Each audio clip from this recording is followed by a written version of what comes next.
Meron ka ba natutunan about yourself working with an international cast or as a producer and even as a person? Yeah. Minsan kasi syempre, 'di ba, parang being able to work with the environment here in the Philippines. Syempre minsan okay, minsan hindi rin okay. It goes the same with him.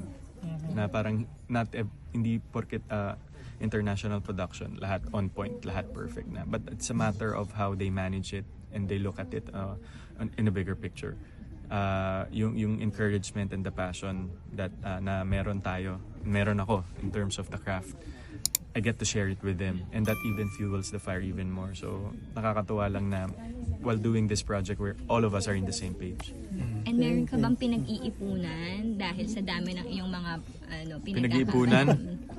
Everyday lagi kailangan mag-ipon kasi syempre hindi naman natin alam yung mangyayari eventually, but I think it's a matter of financial management kasi nga, 'di ba, you'll never know what will happen, and yung emergencies and things that you need to spend on na hindi mo ina-expect, yun yung madalas dumadating so I just wanna keep it safe. And more than that kasi parang ako right now, I'm at the stage na you just grab the projects and opportunities presented to you kasi hindi na yan babalik.